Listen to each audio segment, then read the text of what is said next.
Maithili express की शानदार प्रस्तुति। चम चम चम के घटवा देखुए बिलाई मौसी छठी मैया के खातिर। चम चम चम के घटवा देखुए बिलाई मौसी छठी मैया के खातिर। बनलै ठकुआ पूरी बनलै ठकुआ पूरी सुनाए बिलाई मौसी छठी मैया के खातिर। बनलै ठकुआ पूरी सुनाए बिलाई मौसी छठी मैया के खातिर।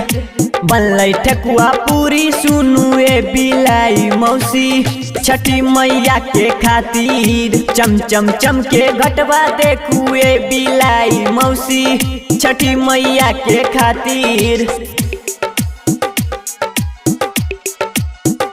चम चम चम के घटवा देखुए बिलाई मौसी छठी मैया के खातिर। चम चम चम के घटवा देखुए बिलाई मौसी छठी मैया के खातिर। गोबरा से निपब पहले अंगना दुआर हो, कोनिया बंगी लायब जाके बाजार हो। जाके बाजार गोबरा से निपब पहले अंगना दुआर हो, कोनिया बंगी लायब जाके बाजार हो। जाके बाजार हो अर्घ देबै भोरे अर्घ देबै भोरे सुनुए बिलाई मौसी छठी मैया के खातिर। अर्घ देबै भोरे सुनुए बिलाई मौसी छठी मैया के खातिर।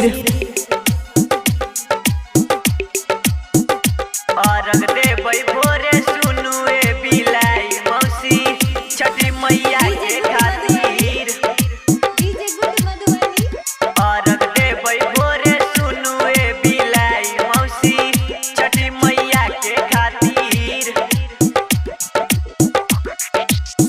फूल फल पनवा से डाला सजैबै, टिकिया पिरुकिया जोरा नारियल चढ़ैबै।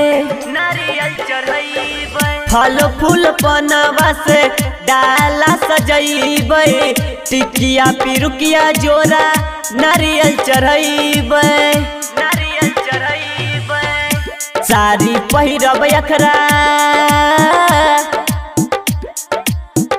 साड़ी पहिरब अखरा सुनुए बिलाई मौसी छठी मैया के खातिर। चम चम चम के घटवा देखुए बिलाई मौसी छठी मैया के खातिर।